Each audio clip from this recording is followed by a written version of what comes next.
দূরে কিংবা কাছে, দেশ কিংবা বিদেশ থেকে আমাকে যারা দেখছেন, মোবারকবাদ, ধন্যবাদ জানিয়ে শুরু করছি। আসসালামু আলাইকুম ওয়া রাহমাতুল্লাহি ওয়া বারাকাতুহু। ইন্নাল হামদুলিল্লাহ ওয়াস সালাতু ওয়াস সালামু আলা রাসূলিল্লাহ ওয়া আলা আলিহি ওয়া আসহাবিহি আজমাইন। সম্মানিত দর্শক শ্রোতা, এক ভাই খুব একটি চমৎকার প্রশ্ন করেছেন যে আমরা রমজান মাসে তারাবির নামাজ পড়ি, এটি কখন থেকে সূচনা হয়েছে, কখন থেকে আরম্ভ হয়েছে এবং কে আরম্ভ করেছেন। এ প্রসঙ্গে খুব একটি সুন্দর একটি উত্তর আছে, সেটা হলো এটা আরম্ভ করেছেন আমাদের মহানবী সৈয়দুল মুরসালিন রাহমাতুল্লিল আলামিন সাল্লাল্লাহু আলাইহি ওয়াসাল্লাম। রাসূল করিম সাল্লাল্লাহু আলাইহি ওয়াসাল্লাম কিভাবে এটা সূচনা করেছেন, হযরত আয়েশা সিদ্দিকা রাদিয়াল্লাহু তাআলা আনহা চমৎকার ভাবে এটা তুলে ধরেছেন। আয়েশা রাদিয়াল্লাহু তাআলা নবী সাল্লাল্লাহু আলাইহি ওয়াসাল্লাম খালেদা ফি আবুল জওফিল লাইলে ফি রমজানা, একদা রাতের মধ্যে রাসূল করিম সাল্লাল্লাহু আলাইহি ওয়াসাল্লাম মসজিদে আগমন করলেন। ওয়াসাল্লা ফিল মসজিদে নামাজ আদায় করলেন। ওয়াসাল্লান নাসু বিসালাতি, রাসূল পাকের সাথে অন্যান্য মানুষ অর্থাৎ রাসূলের সাহাবীগণ নবীজির পিছনে নামাজ আদায় করেছেন। ওয়াসবাহান নাস ইয়াতাহাদ্দাসুনা বিযালিকা ওয়া কাসুরান নাস ফিল লাইলাতিস সানিয়া, রাসূল করিমের এই নামাজ তারাবি আদায় করার পরে উনি সাহাবায়ে কেরামের মধ্যে অনেক আলোচনা হচ্ছে। দ্বিতীয় রাতে এইভাবে হয়েছে, ফাসাল্লাহ, দ্বিতীয় রাতে নবীজি নামাজ পড়াইছেন।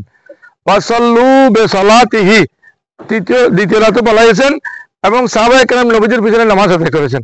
ফালাম্মা কানাতিল লাইলাতুস সালিসা, তৃতীয় রাত যখন আসলেন, কাসুরান নাস হাত্তা আজিজাল মসজিদ, এমন মানুষের সাহাবায়ে কেরামের বা মুসল্লি বৃদ্ধি পেয়েছে যে মসজিদের ধারণ ক্ষমতা পর্যন্ত কম ছিল, অর্থাৎ মানুষ অগণিত মানুষ হয়েছে, অসংখ্য মানুষ হয়েছে নামাজের জন্য। আনা হালি ফালাম ইয়াখরুজ ইলাইহিম হাত্তা খারাজাত সালাত খারাজা ফাজর লিসালাতিল ফজর, রাসূল করিম সাল্লাল্লাহু আলাইহি ওয়াসাল্লাম তৃতীয় রাতের পরে আর কিন্তু তারাবির নামাজ বা জামাত পড়ানোর জন্য এগিয়ে হলেন না, আসলেন না, আগমন করলেন না। কেন ইয়া রাসূলুল্লাহ, কেন? ফালাম্মা সাল্লাল ফজর, রাসূল করিম সাল্লাল্লাহু আলাইহি ওয়াসাল্লাম পরের দিন ফজরের নামাজ আদায়ের পরে আকবাল আলান নাসে, মানুষের সম্মুখে আসলেন।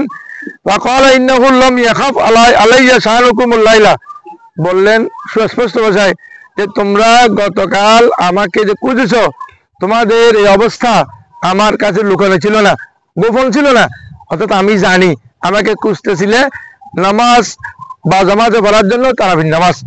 কিন্তু আকবার ওয়ালাকিন ইন্নাহু লাম ইয়াখাফ আলাইয়া শানুকুমুল লাইলা ওয়ালাকিন্নী খাশিতু আন ইয়াহজামা আলাইকুম সালাতুল লাইলে, কিন্তু আমি কেন আসি নাই, আমি ভয়ে আসছিলাম যে তারাবির নামাজ যেভাবে সাহাবায়ে কেরাম আগ্রহের সহিত পড়া আরম্ভ করেছেন, মুসল্লি যেভাবে বৃদ্ধি হয়েছে, আল্লাহ জানি এটাকে ফরজ করে দেন নাকি ওয়াজিব হয়ে যায়, এই জন্য আমি ভয়ে তারাবির নামাজ তৃতীয় দিন এর পরে চতুর্থ রাতে আর পড়াতে আসি নাই।